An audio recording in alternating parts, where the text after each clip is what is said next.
This is just a sample of the audiobook.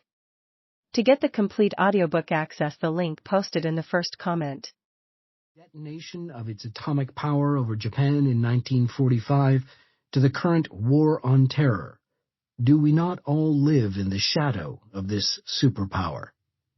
A shadow now filtered through the floating fragments of the World Trade Center and rendered darker still by the retribution that followed that atrocity. For those who fear the still further extension of the power of the last superpower, there may be hope. America's perceived cultural, military, and political dominance can be countered, negated, diminished, some assume by denying it the name it took to itself. Through the power of language, it is anticipated, an imperial power will be brought down to size and forced to accept that it is not first among nations, primus inter pares, the indispensable nation, as Secretary of State Madeleine Albright described it in 1998. It is portrayed instead as, in sociologist Michael Mann's phrase, an incoherent empire, and in hues so dismal that one can only be grateful that its imperial and militarist ambitions have not achieved greater coherence.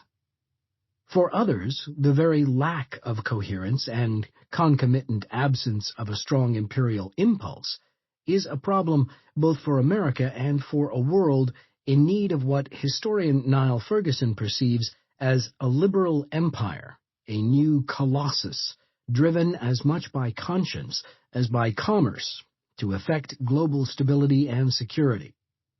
For still others, more interested in America's internal constructs rather than its external impact, the United States is simply a nation among nations, with all the complexities and contradictions that accrue to the modern nation-state. Yet some would deny it even that status. Some would deny that America is even a nation at all. In the upsurge of academic interest in nationalism that accompanied the end of the Cold War, the destruction of the Berlin Wall, and the disintegration of the Soviet Union, all of which prompted the reemergence of nationalist impulses long buried beneath an externally imposed overarching social and political ideology, the ethnic origins of the modern nation came under scrutiny once more. Yet no ethnic paradigm could accommodate the United States. A nation of immigrants could at best be described as a plural nation. At worst, it could be relegated to a category all of its own, a non-nation, a collection of competing ethnies, riven by racial, religious, and linguistic wrangling, out of which only cultural confusion, certainly no coherent nation, let alone empire, could emerge. As the debate continued, however, the idea of the United States as a civic nation, one held together by a civic nationalism, began to gain ground. In fact, this was little more than the application of new terminology to what some were perhaps more used to thinking of as the American creed.